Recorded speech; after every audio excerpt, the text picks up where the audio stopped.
What is up, people? Megasonic here with another Dragon Ball Super episode review. How you guys been? I've been good. Now, this episode is not really a huge one. I feel like it's going to be cut into different parts. But, I was able to dig through and find some pinnacle moments that really stand out for me for this episode. If you guys like this video, remember to hit the notification bell right when you subscribe. And also like this video and share it out with everyone you know. Anyway, let's get on with this review.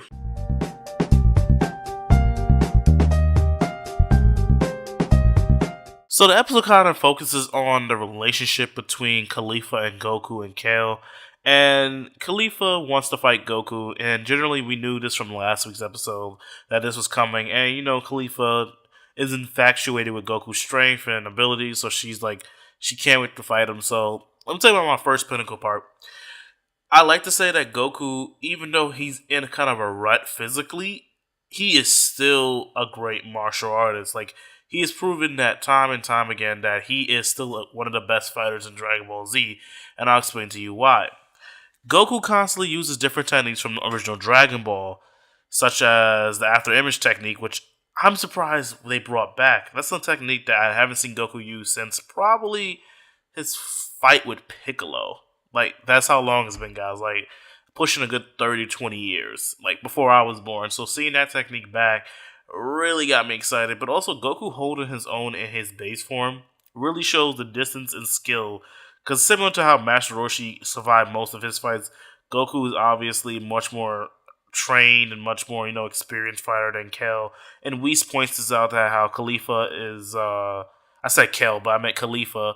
Khalifa is more of a brawler, while Goku is a martial artist at best, and he's obviously using his skills and talent over her, who's just really just swinging every punch he can.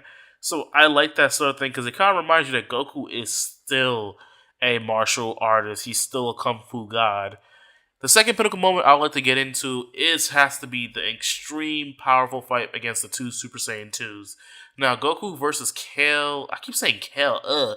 Kale. I love Kale, but no, not Kale. Khalifa. Probably because I like Kale character a little bit better than Khalifa. But Goku versus Khalifa, their fight is very, very high-powered. It's a point, like, each punch they throw knocks enemies away. Like, enemies who have no interaction in that battle are getting flinged to, like, off the platform at least. That's what I hope, to make this tournament go faster, because get some of these corny people out, like the robot people.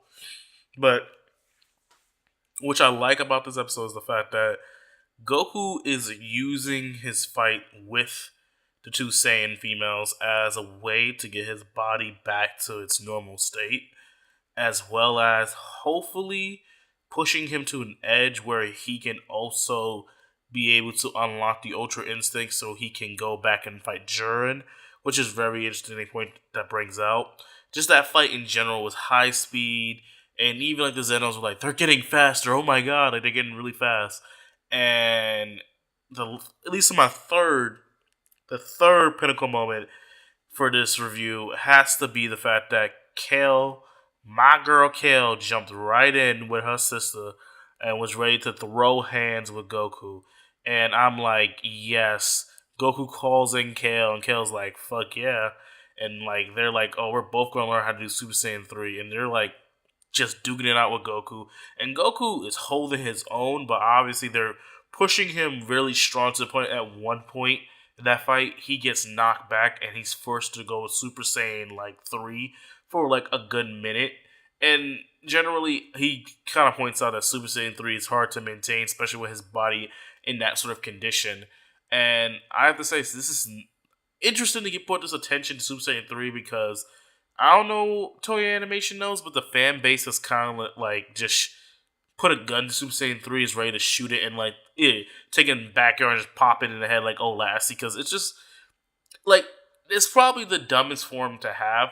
Yeah, you get like a quadruple boost after Super Saiyan 2, and if you do the math, that's like a 400 times your max base energy, but it's just like, is it really worth it if you know God and Blue, which is a less cost of stamina?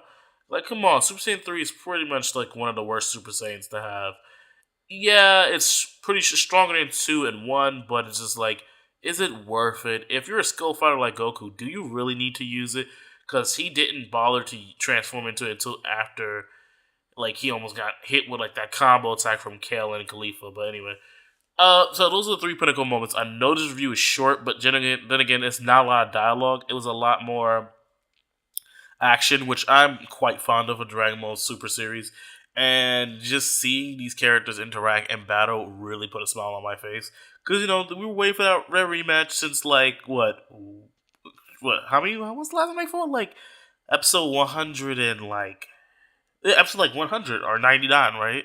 That's when they fought. And it's been, it's episode 13. That was, like, episode 100. So about 14 to 13 episodes. 14 to 13 weeks ago, if I'm right. I don't know. Someone please comment down in the section if I'm right or wrong. Anyway, that's my review, guys. I know this review is hella short, but then again, there was not a lot of dialogue. It was more action and fighting, and I just picked up the three pinnacle moments in the fight, which I thought. And obviously, they're spreading this fight out in like Dragon Ball fashion. They're spreading this fight out for like I think 2 extra episodes. Because if you look at the preview for the next episode, I suggest if you haven't, check it out. I'm not gonna spoil everything, but the ending part of that preview for episode 1114 is gonna really make you excited. Anyway, I'll see you guys later. I have to go review Stranger Things Part 2.